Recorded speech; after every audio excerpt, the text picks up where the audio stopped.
Dans un contexte diplomatique intense et chargé d'espoirs prudents, le président ukrainien Volodymyr Zelensky a annoncé, jeudi, à l'issue d'une rencontre fructueuse avec le président américain Donald Trump en marge du Forum économique mondial de Davos, que les termes des garanties de sécurité pour l'Ukraine avaient été finalisés. Cependant, il a souligné que la question cruciale du territoire au cœur de ce conflit dévastateur avec la Russie demeurait encore irrésolue, constituant le principal obstacle à une paix durable. Zelensky a qualifié cette avancée de signe encourageant dans les négociations de paix qui s'étirent depuis de longs mois, visant à mettre un terme à une guerre qui ravage l'Ukraine depuis près de 4 ans maintenant. Il a révélé qu'une étape historique allait être franchie. Pour la première fois, des négociateurs russes, ukrainiens et américains se réuniraient en format trilatéral à Abu Dhabi les vendredis et samedis suivants. Ces discussions, attendues avec une attention mondiale, porteraient notamment sur les aspects militaires et sur un programme ambitieux de relance économique post-conflit. Par ailleurs, un accord sur la reconstruction économique de l'Ukraine après la guerre semblait presque bouclé. Cet élément est essentiel pour Kiev, car il permet de contrer un plan de paix américain antérieur, perçu comme trop favorable à Moscou.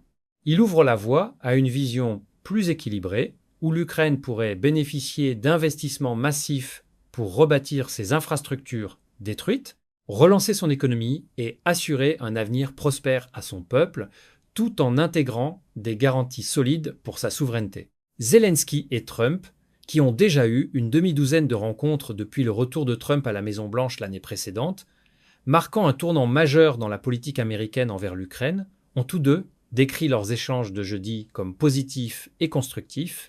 Trump, s'adressant aux journalistes, a déclaré que la rencontre s'était bien déroulée et qu'il s'agissait d'un processus en cours. Il a ajouté que des émissaires américains se rendaient à Moscou le jour même pour poursuivre les discussions. Interrogé sur le message qu'il souhaitait transmettre à Vladimir Poutine, Trump a été clair et direct. La guerre doit cesser immédiatement, car trop de vies ont déjà été perdues dans ce conflit tragique. Bien que Zelensky n'ait pas mentionné avoir abordé directement les questions territoriales avec Trump lors de cette rencontre, il avait indiqué plus tôt dans la semaine qu'il ne se déplacerait à Davos que si des accords concrets pouvaient être signés, notamment sur les garanties de sécurité américaines et le financement de la reconstruction.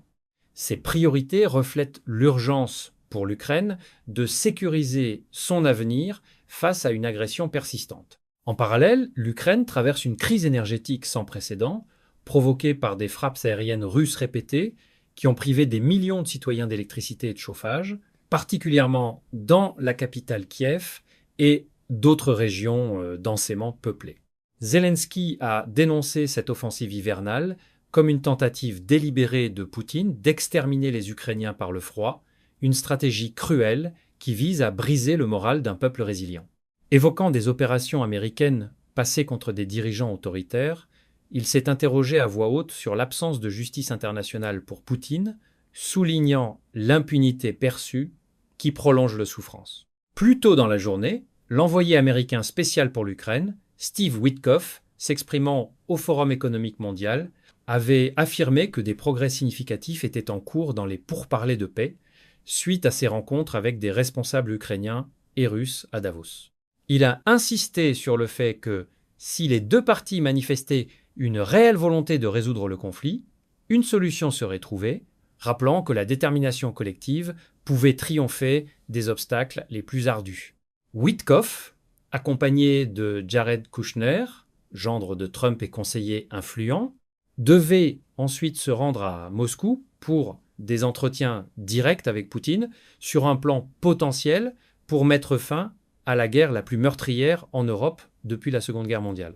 À l'issue de ces discussions nocturnes au Kremlin, les négociateurs américains rejoindraient directement Abu Dhabi pour les pourparlers trilatéraux, où les questions militaires et économiques seraient au centre des débats.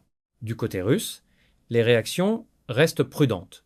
Moscou exige que Kiev cède des parties de la région orientale du Donetsk qu'il n'a pas entièrement conquises, malgré des avancées coûteuses sur le terrain. Poutine, la veille, avait indiqué qu'ils aborderaient un règlement sur l'Ukraine, l'utilisation possible des avoirs russes gelés pour reconstruire les territoires occupés, et même la proposition de Trump d'un Conseil de la paix mondiale, bien que des critiques y voient une menace pour le rôle des Nations unies. Malgré ces divergences, les marchés financiers ont réagi positivement. Les obligations ukrainiennes ont progressé de plus de 2 centimes jeudi, reflétant un espoir naissant d'avancer vers la fin du conflit. Pourtant, la réalité sur le terrain reste impitoyable. Des frappes aériennes russes ont à nouveau touché plusieurs régions d'Ukraine ce jeudi-là. Dans le sud, à Odessa, un drone a percuté un immeuble résidentiel, tuant un jeune homme de 17 ans, selon le gouverneur régional. À Kryvyi, au centre du pays, 11 personnes ont été blessées par un missile balistique frappant un bâtiment d'habitation.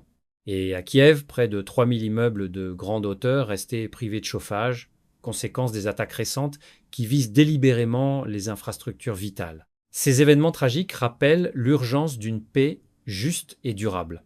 Alors que les diplomates se préparent à ces rencontres cruciales à Abu Dhabi, le monde retient son souffle, espérant que ces efforts conjugués, portés par une médiation américaine renouvelée, puissent enfin ouvrir la voie à la fin des hostilités, à la reconstruction et à une sécurité renforcée pour l'Ukraine, tout en tenant compte des réalités complexes du terrain et des aspirations légitimes de toutes les parties impliquées. L'histoire nous enseigne que les conflits les plus longs peuvent trouver une issue lorsque la volonté politique s'aligne avec le désir profond de paix des peuples,